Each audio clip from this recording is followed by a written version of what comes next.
Hello, people. Welcome to the brand new episode of Breaking the Mindset.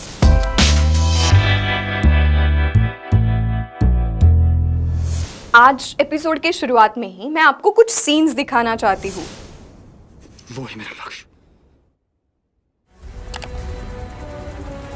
Go, go, go, go, go, go!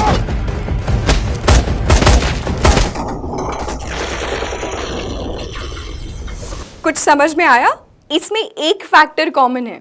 These are the war movies, especially made on Kargil war. तो कारगिल हुआ था 1999 में। अब दुनिया ये देखेगी कि हम शांति की रक्षा के लिए और अपनी शक्ति का भी प्रदर्शन कर सकते हैं। कारगिल की इस पोस्ट पर कई दिनों से दिन रात बमबारी चल रही है। What you heard right behind you was the sound of Bofors guns directly targeting the top of Tiger Hill. 1999 में हुआ कारगिल वॉर कोई भूल नहीं सकता। तब पाकिस्तान की मिलिट्री कहाँ घुस गई है, ये जानने के लिए भारत ने अमेरिका से मदद मांगी थी। जीपीएस सिस्टम से हमारे कश्मीर में कहाँ कहाँ पाकिस्तानी फौज घुसी हुई है, ये जानना मुमकिन था और आसान भी। लेकिन तब अमेरिका ने ये डेटा देने से इनकार किया। तब बात आई नाविक की।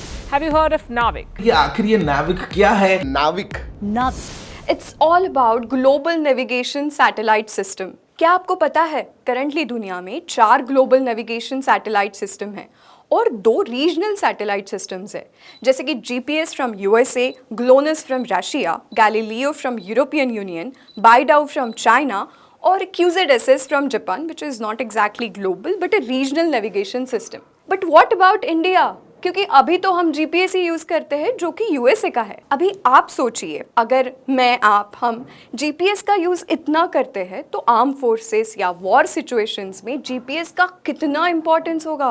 और ऐसे ही किसी वॉर सिचुएशन में अगर आपको यूएसए डेटा देने से मना करे तो क्या सीरियस सिचुएशन हो सकती है, हम सोच भी नहीं सकते।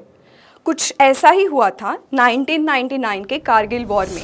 In 1999, Kargil war started, and at that time, USA stopped its GPS systems availability to India because it was inclined more to Pakistan. इसकी वजह बहुत सारी हो सकती है, लेकिन ये डेटा उस वक्त हमें नहीं मिला और फिर बड़ा वॉर हुआ। तभी भारत ने ठान लिया था कि हम हमारी नेविगेशन सिस्टम खड़ी करेंगे। तो बताने वाली बात ये है कि भारत ने भी अपना नेविगेशन सिस्टम डेवलप कर लिया है और उसी का नाम है नाविक। नाविक is the operational name of the Indian regional navigation satellite system IRNSS, developed by ISRO. तो चलिए जानते हैं इस नाविक के बारे में। हम सभी ने जीपीएस के बारे में सुना होगा। जीपीएस को ग्लोबल पोजीशनिंग सिस्टम बोलते हैं, जो कि अमेरिका ने छोड़ा हुआ कुछ सैटेलाइट सिस्टम है, जिसको यूज करके इस्तेमाल करके अपना लोकेशन जो कि लैटिट्यूड लॉन्जिट्यूड में निकाल सकते हैं। हम सभी ने गूगल मैप यूज किया होगा। जीपीएस जैसे सैटेलाइट सिस्टम जो कि 12 सैटेलाइट अभी है, भारत ने छोड़ा हुआ है, उस सिस्टम को बोलते हैं नाविक।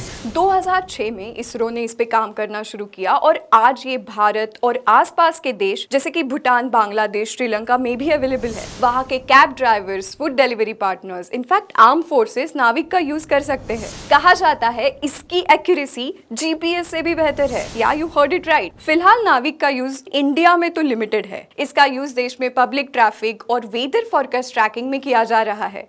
इसके साथ ही गहरे समुद्र में जो मछली पकड़ने गए मछुआरों को इमरजेंसी वार्निंग देते हैं, उसके लिए भी इसका इस्तेमाल किया जा रहा है। Let's dive deep into the topic and let's hear it from the expert. India's NAVIC system is really good regional system.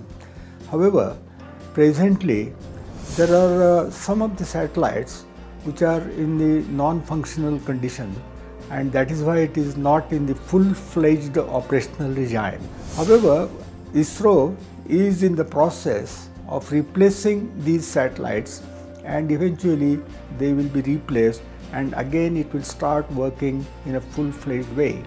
The regional system, though it is really good and it covers complete India, it has got certain limitations because it is not reaching outside India. Our aeroplanes and ships we cannot track. तो global navigation system और regional navigation system, इसमें क्या फर्क है? सो global navigation system caters to the users in the entire world, whereas the regional navigation system, as the name suggests, caters to the users in the limited service area. तो अभी question ये है कि GPS and GLONASS जैसे global systems के होते हुए भारत को नाविक क्यों डेवलप करना पड़ा? So guys, let me tell you that these systems are operated by defense agencies of the respective nations. It is possible that the civilian service can be degraded or denied. नाविक ये एक independent regional system है जो किसी भी अन्य system पर dependent नहीं है. It is fully under the control of government of India. नाविक पर अब तक भारत ने 189 मिलियन तक स्पेंड किए हैं. फिर भी जनरल पब्लिक में इसका यूज इतना होते हुए नहीं दिखाई दे रहा. हम सभी अभी भी जीपीएस ही यूज करते हैं. As per the recent reports, the government has proposed to include an indigenously developed navigation system Navik in all smartphones made in India. लेकिन कुछ मोबाइल और चिप कंपनीज का मानना है कि inclusion of Navik in smartphones would result in additional cost. That is, phones equipped with navigation will be expensive. I am pretty sure this can be worked out in near future. और नाविक आसपास के देशों में ही नहीं तो एक more efficient navigation system के रूप में जीपीएस को भी टक्कर देने की काबिलियत रखता है. क्या बात है! अमेरिका ने जब डेटा देने से इनकार किया तो हम चुप नहीं रहे. हमने हमारी खुद की नाविक सिस्टम बनाई और अगर ये अप्रोच रहेगा तो भारत को रोकना तो नामुमकिन है. सो गाइज, आज के एपिसोड में बस इतना ही. Hope you will also download this app on your phone and be a proud user of Navik. Don't forget to subscribe to our channel and press the bell icon. Have a great time.